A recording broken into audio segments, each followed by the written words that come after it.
Hi everyone, this is your host Annie Zhang, and this is Hello Metaverse.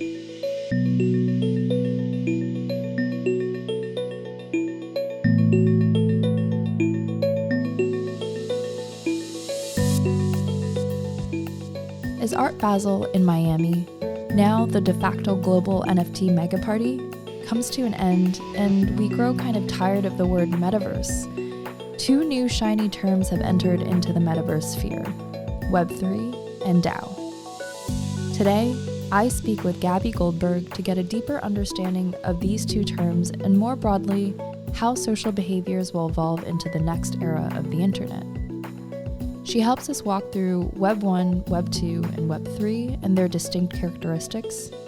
We explore the idea of the modern friend. We get into detail on the mechanisms of a DAO, which is a decentralized autonomous organization, which is now also emerging to be the forefront social organizing structure in Web 3, and some of its current benefits, as well as its flaws and potential solutions. Gaby Goldberg is an investor at TCG Crypto, where she focuses on the firm's investments at the intersection of consumer and crypto. She previously invested in early-stage consumer and internet businesses at Bessemer Venture Partners and also Chapter 1. As a disclosure, all opinions and points of view in this podcast are my own. It does not represent the views of Roblox, my current employer, and is not affiliated with the company. And with that, here is my conversation with Gaby Goldberg. Hi, Gaby. Nice to have you today. If you can actually start off with giving us your understanding of your lens on consumer products. I know you grew up on the internet, and that really shifts how you think about the platforms today. So let's start there.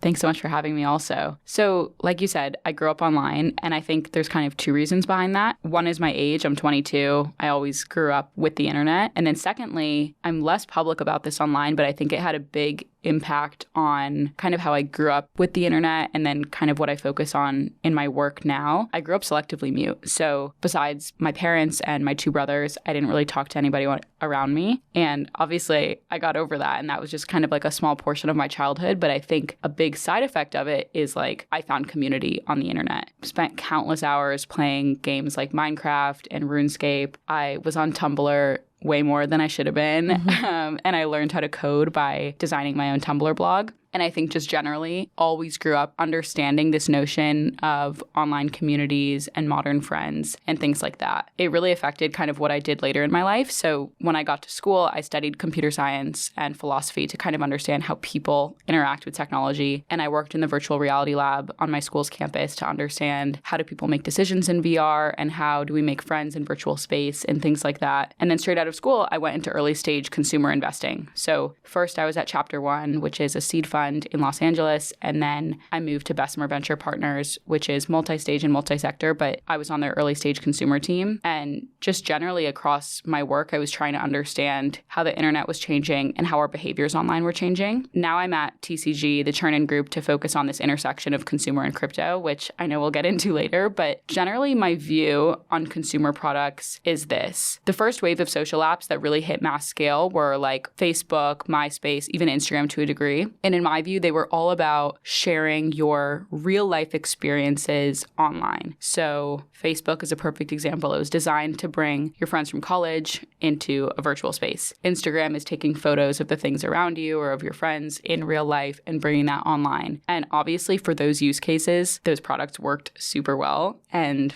they became huge. And sort of the collateral of that is because they got so huge, we spent a ton of time online. And so the shift that I have noticed is we no longer have just real life experiences that we want to share, but we have digital experiences too. This really bleeds into Web3, but there's a ton of examples. We take screenshots, we watch live streams, we follow creators and influencers who we will never meet in real life. We buy digital goods like NFTs. We're a part of online communities like DAOs. And there's no place to share those digital experiences the same way we had the Instagrams and the Facebooks for our real life experiences. And so in my view, I think that's why the internet is so lonely right now, is we haven't figured out how to share those. So when I think about my job now, so much of it just personally centers around around like identity and connection online. And it totally goes back to how I grew up online, but also how the internet has changed since then too. That is awesome. And I love that perspective. Let's pull it back for a second and talk about socializing and what it means to socialize online today. You talk about how there was collateral damage for how social media was prior. And now there are some really interesting behaviors that are emerging within Web3, within kind of quote unquote the metaverse. And so what are some of those positive experiences that you've witnessed in yourself and your own experience as well as with others?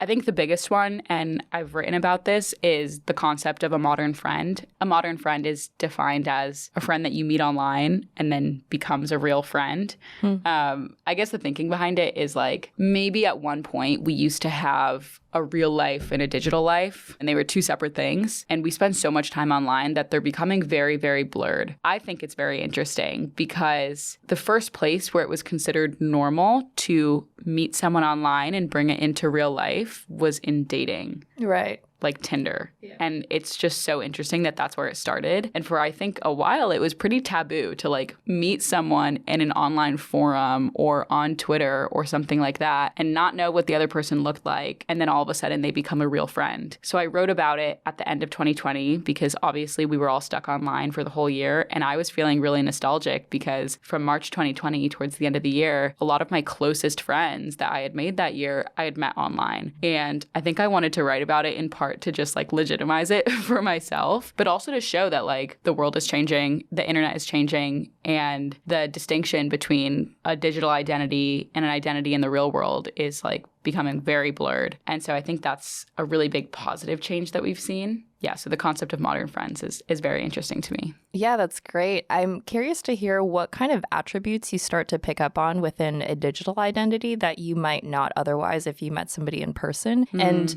for people who are still skeptical and still feel like there is a taboo to make friends online first before you meet them in person, I think the dating taboo is gone, but friends still not completely mainstream. Like, how were you able to connect, and what did you connect on different terms with these people that you met online?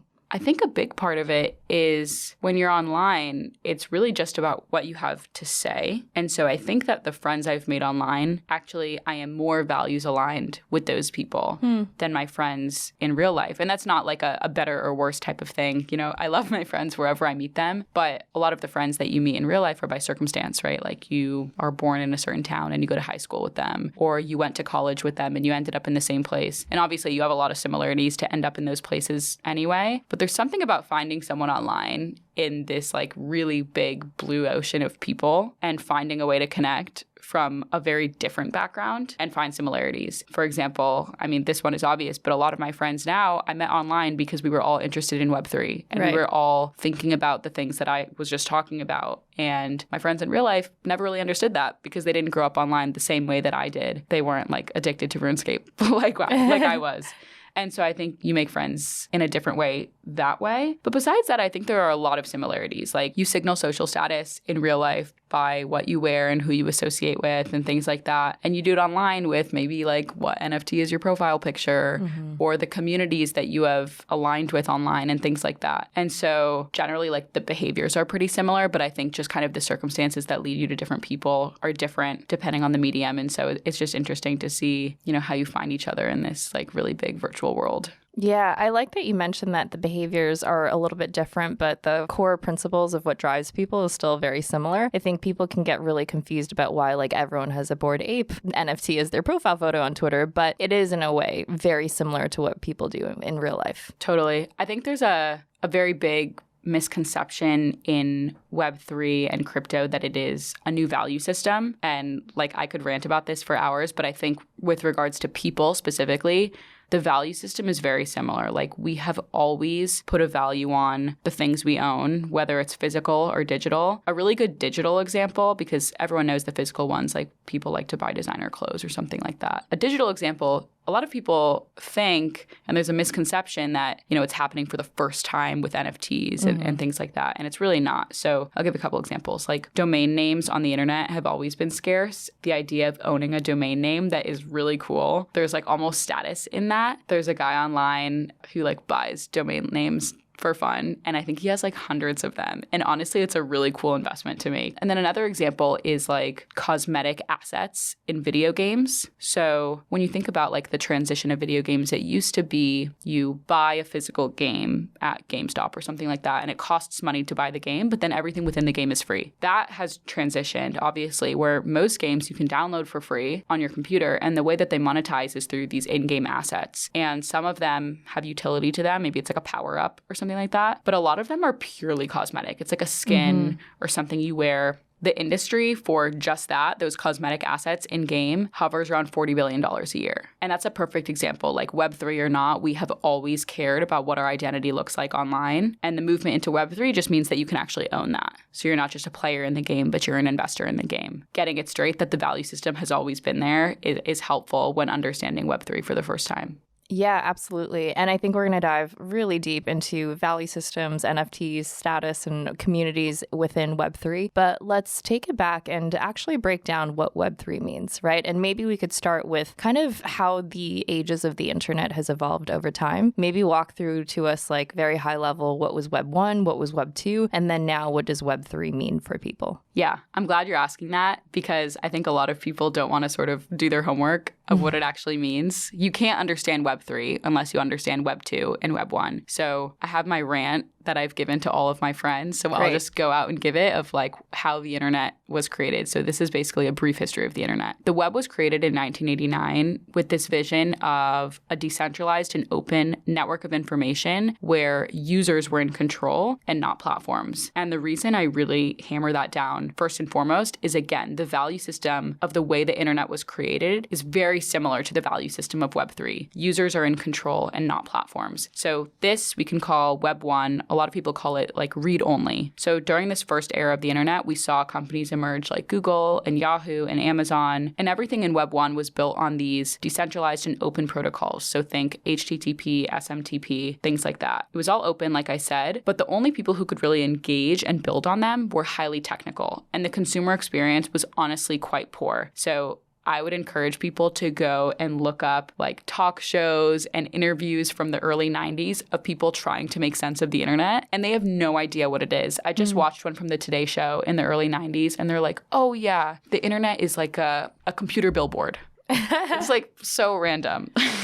And so it's a perfect example. The internet was highly technical. There was a huge barrier to entry, and the consumer experience was not great. Again, it probably rings a bell. Like Web3 in a lot of ways feels like that. It's highly technical. There's a really high barrier to entry, and the consumer experience isn't great. So back to Web 1, that was the early 90s. Over the next couple decades, as those platforms like Google, Yahoo, Amazon reached scale, consumers started migrating from the open services to more centralized ones because they were more sophisticated and the consumer experience was better. And here's where we kind of have to pause and think about what this movement from Web 1 to Web 2 really meant. I believe that the internet is the best invention of our century. And so this was really good, the movement from Web 1 to Web 2, because it gave billions of people across the world access to the internet and all of its technologies. And that's a good thing. But it was also hard because when you have these big platforms at scale like Facebook and like you can fill in the blanks, it becomes harder for individuals and groups and businesses to innovate and create things online without fear of those centralized platforms taking control. There are a lot of examples of this that we still see today, and honestly, I think we have just brushed aside because we're so used to them. One example is Apple continuing to take a 30% cut of all revenues that go through the App Store. In my previous jobs doing just pure consumer investing, not in Web3, I worked with a lot of creator companies that were trying to help creators monetize and make a living online. And it's a really noble cause, and it's something that I care a lot about because in a sense, I'm a creator online. I write a lot, I have a following, and I don't necessarily monetize my audience, but I care a lot of like, what does it mean to own that relationship? And when you think about it, let's say it's a big app on the App Store and 30% goes to Apple. It's like, okay, maybe I don't care that much. But if you're a creator and this is your job, 30% going to someone else is a lot,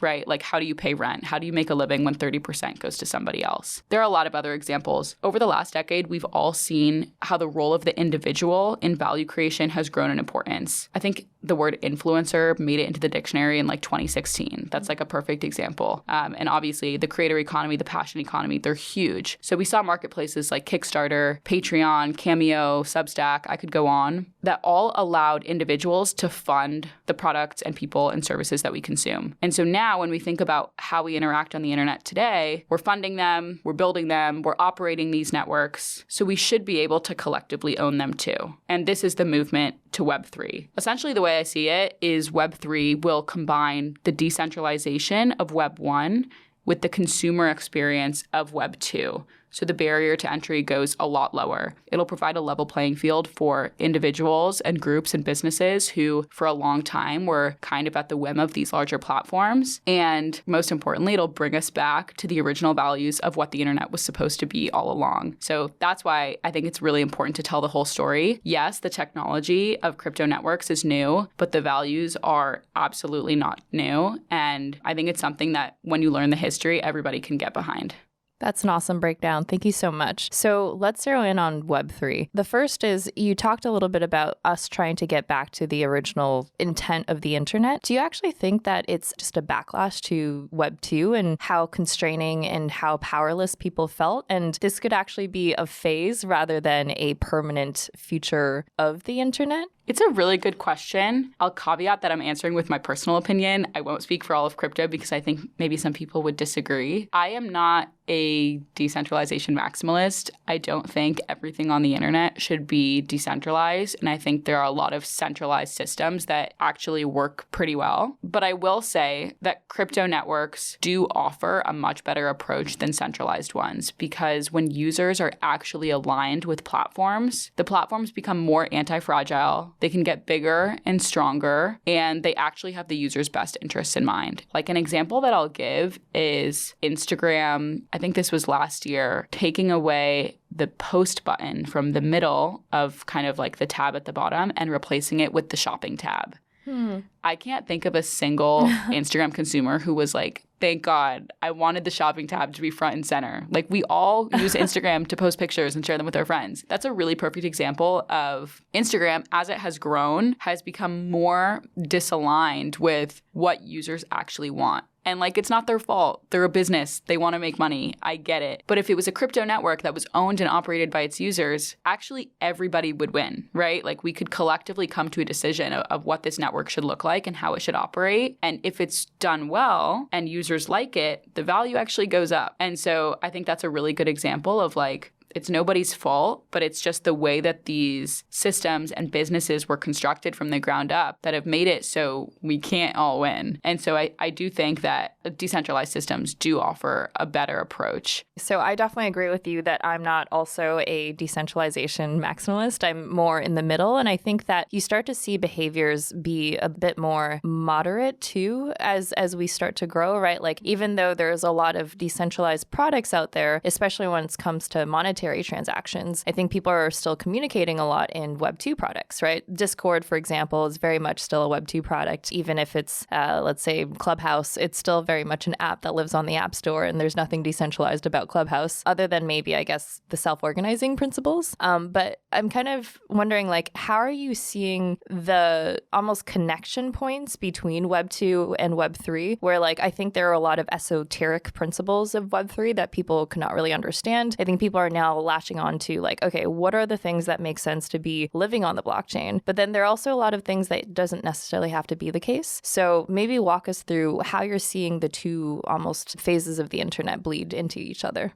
Yeah, it's a really good question. I think as we're moving over, one of the last things that will port over to really being fully in Web3 is the social graph. And so nobody wants to be shouting into the void. A lot of people are trying to build decentralized social networks, and I think some of them will reach mass scale. None yet, obviously. And so the places where discourse around Web3 is happening, you're right, is like Twitter and Discord and Clubhouse and Telegram. And these are definitely definitely not crypto networks. It's super interesting. Like when I think about DAOs, it blows my mind that most of them are held on Discord, which not only is not self-hosted, but also is not even end-to-end encrypted. And it's crazy because one of the huge pillars of crypto is privacy. Discord is very much not private. So blows my mind. I totally agree with you. But I guess the thinking behind it is like these tools are pretty mediocre for what DAOs need and what crypto communities need right now, but they're widely accessible. And one of the biggest pain points right now is bringing people into the space. And so if we can lower the barrier to entry by putting it on an accessible place, that makes sense. I don't think those places to host communities will be the ones that last forever. Yeah, I really like that, actually. It's more of like the onboard ramping process, right? You need to ease people into Web3 before everyone goes full throttle. I like that you talked about DAOs. Let's move deep into DAOs. So for people who are really perplexed about why that's actually a good governing principle for people, just talk about like what are the underlying attributes of a DAO and then also why it's actually working for people. A DAO is a crypto primitive called decentralized autonomous organization. And for most of the communities that exist today, that means absolutely nothing. Very few of them are actually autonomous or actually decentralized. So I guess the actual words of the acronym are not so important there. The way I would explain a DAO, at least in today's terms, is like a group chat with a shared bank account. I know Cooper Turley has used that definition a lot. And so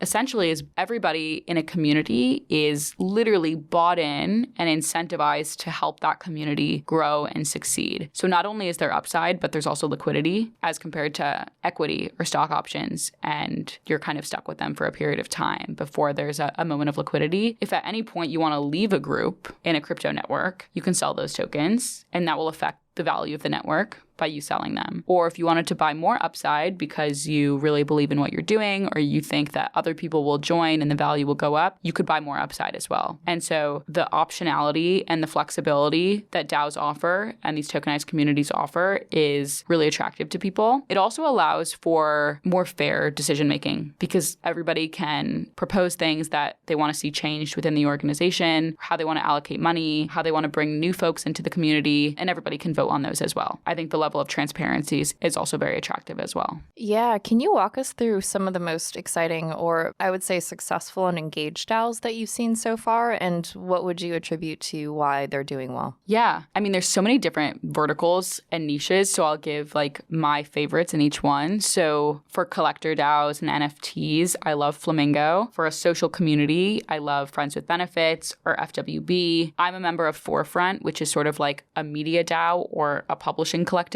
and they write about Web3. Party DAO builds software. So a good example is they built Party Bid, where you can kind of like fractionalize and own fractional pieces of an NFT. And then, even a large one, Gitcoin, funds the open web through grants. And so I think what helps these succeed is they are incredibly mission driven. You can tell like the definition of each one is like 3 words. It makes a ton of sense of why they're there and what they do and also how you attract members to a DAO. I think the onboarding process for DAOs is very flawed because a lot of times people want to join something and they see the financial asset that's attached to it. And so maybe they're joining for the money or they're joining because they know someone who's in it or a lot of people happen to be talking about it and they want to be a part of the conversation. And then they get there and they realize like, okay, what am I actually supposed to do here? Yeah. And so these ones specifically, I think have done a good job with the onboarding process of figuring out like who wants to join, what will they contribute, how can we make them feel welcome, and like how do we all move collectively towards a goal together. I think generally like the more niche communities, like the ones that have a mission statement like this will do well, but there's so many more that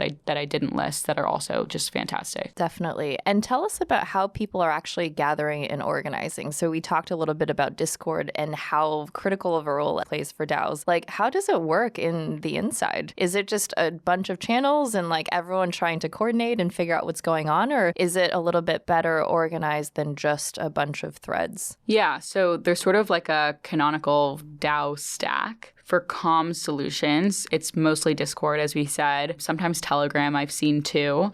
Honestly, like I said, these are pretty mediocre for what DAOs need, but they're really widely accessible. And so people use them anyway. For token gating a community, like making sure that people maybe are quote unquote meant to be there or they have the access key that's necessary. A lot of groups use Collabland or I've seen guild.xyz really take off as well. And then for governance and treasury management, this is where most of like the actual work gets done. Smaller DAOs typically use Gnosis Safe, which is like a multi-sig to pull together all of these different addresses and manage a treasury. And then they use Snapshot for voting. And then larger ones, like Gitcoin would be an example, or Uniswap, tend to use on-chain governance through Compound Governor. And so this is kind of the DAO stack of how things get done.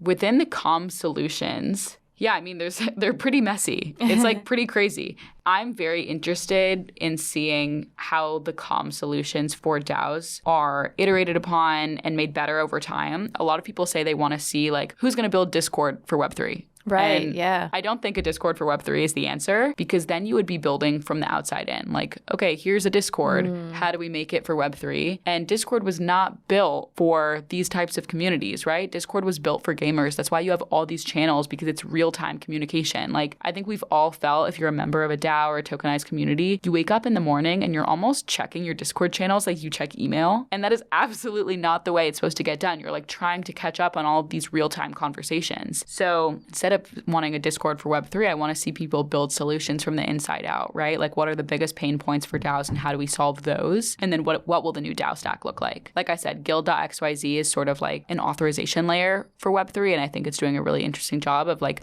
building tools from the inside out, but we're really early, and so I'm very excited to see what else gets built here. Just personally, like, what would be something different that you'd like to wake up to from a communication channel from a DAO? Totally. I think other than GM. Yeah, literally. No, the GM channel can stay. Yes. I think a lot of it comes down to the onboarding of like, what am I here for and what do I want to see? And so it's hard to know where the conversations relevant to me happen. So I don't know if this gets fixed by like tagging members and putting them in a box of like what they do. I don't necessarily think that's the answer. But if there's a way to surface relevant information as it happens, and also in an asynchronous way, so you don't feel pressured to live 24 hours of every day online. I mean, that's a really big problem for people who exist in DAOs today. There's even that joke like, time to go outside and touch grass, because everyone is feeling like they're missing out if they're not seeing the conversations happening on Discord. And so I think an asynchronous model is very important. Another one is proposals. It's pretty hard to like figure out what decisions are getting made and when. I've personally had a lot of experiences of like, I know someone who manages governance for a DAO, and he'll text me outside being like, oh, make sure you vote, or maybe vote for this thing. And I'm like, okay, I guess time to open up Snapshot and do it. And that's also not the answer of how things should get done. I think the idea of having all of your proposals in one place, especially for all of the different things that you're voting on, would be helpful. Even as we're talking about this, you can see how scattered things are, right? Like, conversations happen in Twitter DMs, they happen on Telegram, they happen in Discord, decisions get made in Snapshot. And I understand that like the unbundled nature of it helps to make sure that each one does what it's meant to do.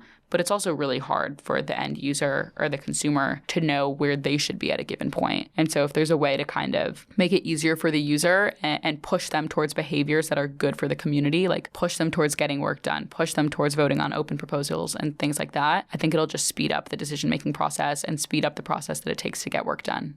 Yeah, it's a really good point that like it's kind of the conundrum of wanting to be like your own self-autonomous agent essentially in the internet, because you want freedom and you want control over what you personally get to do. But at the same time, it's so exhausting, right? There's nobody else to really help you process. There's not really somebody else to be like, I'm going to guide you through this experience and you don't have to think about it. Yeah. Next question around DAOs is, what is the outcome? What are some of the like really positive outcomes that have come out of it rather than just pure belongingness and participation? I think for me, when I'm still looking at it from an outsider's perspective, it feels like really glorified social clubs or, you know, just a status-oriented thing to participate in right now. And so have you actually seen like very, very tangible outcomes from DAOs that you're like, okay, like it's really surprising that they have been able to accomplish this. And if they were in a regular startup or if they were in a regular nonprofit, for example, that would not have happened at the speed that it did. Yeah, I think Party DAO is the example that's top of mind for me. Partybid was created in a weekend. It was just a bunch of people saying, oh, like, here's an idea, let's all hack together and build it. And the ease with which they could spin up a multi-sig, spin up a Discord, get everybody involved, and move into working groups and get something done. I think was a really, really good proof point for what these communities can do. I also love Forefront, like I mentioned before. They write about Web3, and I think they put out some of the best content about Web3, and it's because members are incentivized to do so. So, for example, if I were to write a piece, I would earn Forefront tokens. And so the community is this really well-oiled machine of like, we know what has to get done. It's literally baked into our membership, and like, let's all work together to do it. And so maybe like you earn tokens for writing a piece, but you also earn tokens for editing someone else's piece, or you own tokens for distributing it online, right? Like this barrier to entry is really high. How do we make sure a lot of people can hear about it? But what you said about kind of like the exclusivity of it and the social capital of it is very true. It's a big problem that I don't think we've solved yet. And I actually wrote about it, this kind of like misunderstanding of what social tokens are really supposed to be, which I can dig into. But also Paris Ruzati, who's at IDEO BC, I remember she like tweeted this out one day and it really stuck with me. So I wrote it down. She said, if we create a world of more exclusive groups based on even more exclusive assets, what have we really done for humanity? Is this really what we're calling decentralization? I think it's really true. A lot of DAOs are great, but a lot of them also are just like purely based on status or like pumping and dumping an asset. And it's a lot about money. And I think that's, you know, when we have people who have misconceptions about Web3 and what it's about, it's because of these groups. And so how do we kind of like reorient the message to like why we're here and what we want to get done and what are the things that we care about without basically creating another version of what we've all already suffered from, which is like exclusive groups and like a really big gap between the people who are in and the people who are out and things like that. I was very glad that she said that. Yeah, I'm so glad she said that too. So let's dive into social tokens. I mean, it's pretty bad that right now it's not even exclusivity, but it's exclusivity based on class and net worth and all of that. It's 10K right now to get into friends with benefits. Crazy. Pretty crazy.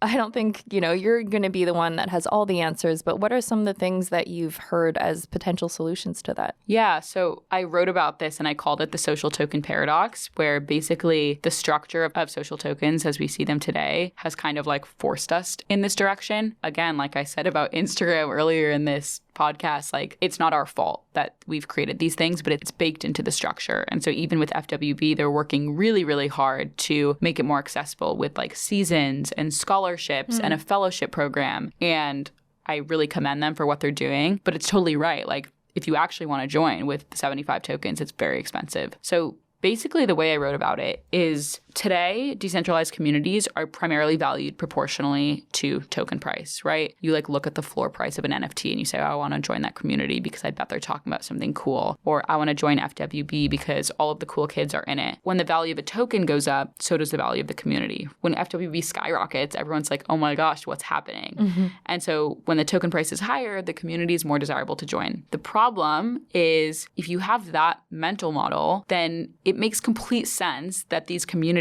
are incentivized to uphold exclusivity. Again, like it's almost not their fault, but it's like psychologically, it's baked into the structure. So if you kind of work backwards from it, if you want your community to be valuable, you need the community's token to go up in price. So this makes sense. But if you want the token to go up in price, there's basically two things you can do. You can increase the price of the token. You can make it more expensive to join. Or you can decrease the number of tokens that are available to prospective members. So either way, however you spin it, it's more exclusive. It restricts access to the community and it becomes harder for people to join, especially if they're not like big crypto whales with a lot of money that they can spend on these things. It almost like codifies this idea of scarcity in Web3, which is really tough because it's like at odds with the fundamental values of why we're even here. So you are right. I don't have all the answers, but the way that I thought about it is we need to rethink the value of a social token from the ground up. Right now, Web3 and decentralized communities are centered around what you have, right? Like, do you have this amount of tokens? Do you have this NFT? And instead of that, I think it's going to be centered around what we do. I think the reason we haven't had this yet is because we're still moving into this decentralized ecosystem, and a lot of the stuff we do just like isn't on chain yet. And so there's not really a way to measure it, but we're moving in that way. There are a lot of projects and companies that are trying to build these like resumes for Web3 based on what you do on chain. own. Rabbit Hole is a really good example. So I use Rabbit Hole all the time. They basically have these quests that you can do where you contribute to a various project. Maybe it's like Uniswap, maybe it's Cello, something like that. And you will earn that project's or protocol's native tokens after completing. So not only do you have the tokens, but you have this on-chain indicator like, I have done this. And so it becomes this really valuable and honest resume of like, this is what I've done and this is what I can do. And I think that'll really help with the DAO onboarding process, because then you can just implement it in code. It's like, if you've done these things, you can join, right? Mm-hmm. And now it's not about what you have in terms of money or financial capital or even social capital, but it's like, what can you contribute? And so I think this idea of like building a better online history and like building a more rich online story is a really good next step to kind of like transitioning social tokens to what we have now to hopefully what they'll be in the future. I feel like you just gave us all the answers. I hope so. No, I absolutely love that. And that was something that I was thinking about too, is like in any given organization, why do people get fired? Why do people go on performance reviews or plans? It's because they haven't contributed in the ways that is mission aligned or value additive to a company. And I think there's something to that still needs to be applied to a DAO, where you can't just feel a sense of entitlement because you've bought in and you're part of this club and you don't have to do anything, right? You have to continually prove your worth or value or contribution in some way, because otherwise you're just kind of a passive consumer. Absolutely. I also think this idea of liquidity in DAOs is sort of unfinished right now, because the goal is, let's say you contribute to something and the value goes up. So essentially you've made money. You should be able to cash out and reap the benefits of what you've done. But the social signaling of doing that is so heavy right now, right? For me to sell FWB tokens, it's like, why am I not happy with FWB? Or for me to be a part of a community and like sell that NFT, like, what have you done, right? Mm-hmm. And so I think the idea of making things more about what you do and not what you have will make the path to liquidity a lot easier. And I think we should be able to celebrate cashing out and earning money from the work that we do. And right now we're not fully there yet. Yeah, absolutely. Well, my last question around DAOs is, how do you think that we are going to prevent the problem of whales, essentially, right? If you look at all of these huge DAOs, they are starting to become like the big apps of Web3, right? Or the big communities of Web3. Are you seeing ways in which other smaller players are able to emerge in a legitimate way? And then I guess also just to add on to that, like, what are some other user experiences or mechanisms in which we could really seed the community so that it's actually democratized and equal? Yeah. I kind of have looked at this from the end user perspective, where right now a lot of people are in a lot of DAOs because they can be. Mm-hmm. Discord is so frictionless that you can just like click between the tabs on the left and be in 20 DAOs if you wanted to. I've called it DAO-bar's number, like Dunbar's number. Dunbar's number says you can only maintain a certain number of connections at a given time. I think the number is 150. And so DAO-bar's number is like, how many DAOs can you be a part of before it's overload and you can't actually meaningfully contribute? And I think it probably hovers around 3 to 5. Those are the number of communities that I'm meaningfully a part of, and everything else is just kind of noise. And so I think, or I hope over time, people will sort of prune away these other ones of like being a part of something to say that they're a part of it. And it's more like we're in these working groups and we get things done. And then I think it's going to be like a more level playing field of like smaller groups of incentivized users. I think also like the notion of open source in Web3 will allow for a lot of groups to form and be successful of like, let's say there's a community that maybe you don't like because you don't like the culture of it. Like you could just fork it and do it again and build it the way that you wanted it to be built. And I think that also offers potential solutions there. Yeah, totally. That makes sense. And I can also see a world where a lot of big DAOs branch into smaller DAOs too. And to our earlier point too, maybe there's way more products, whether it's communication or otherwise, that's purpose built for the specific DAO. And so they're just very specific products that are built for very specific DAOs. Awesome. Well, zooming out, and my last question for you is, I wonder how the investing landscape has been changing. And what's interesting is that you really strap two worlds, right? The traditional world of VC and investing, and then also this whole crazy changing time where social investing, social tokens, and just mass coordination of mobilization towards efforts is a thing. So tell us what that means and how are power shifts happening in the industry, as well as how influence is changing. I mean, I definitely think about it a lot. I think there's a world where 5 years from now, my job won't exist. And if anything, I think that will be a good thing by democratizing access to being an investor. We're already seeing a ton of it, obviously. The shift I've seen for venture, I've seen not just for Web3, but just venture in general, where there is way more capital than ever before to be allocated. And basically VCs are pitching founders to get into rounds as opposed to the other way around. Such an abundance of capital that really the pressure now is on venture investors. I actually think that's a really good thing. Before, there used to be this really weird power dynamic between founders and VCs, and there might still be that. I hope not. And I try to not act that way. But really now, like, the pressure is on investors to show, like, what really is your value add? Like, what are you going to bring besides just your capital alone? Because clearly now capital alone doesn't matter. I've noticed a shift just personally. The really big players, like, you know, the big funds that we all know, those will be here to stay, that have a ton of capital to allocate. And then on the other side of the spectrum, the very early stage funds, you know, like seed funds and solo GPs and things like that, add a ton of value in reference to their check size. And so those will stick around too. And everything in the middle where it's really just like cutting a check, I think those will fall away. So it's like a massive tectonic shift for the venture industry, but it puts pressure on VCs of like, what really are you going to bring to the table? So I think it's a good thing.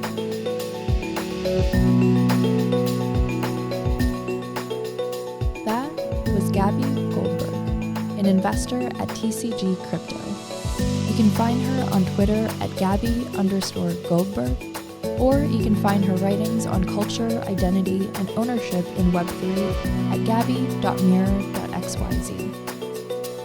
If you like this episode, share it with someone who'd appreciate it as well. And if you're working on something interesting on the Metaverse or Web3, I'd love to hear about it. You can reach me at annie@hellometaverse.fm. Thank you for listening. This is your host, Annie Zhang, and I will see you next week.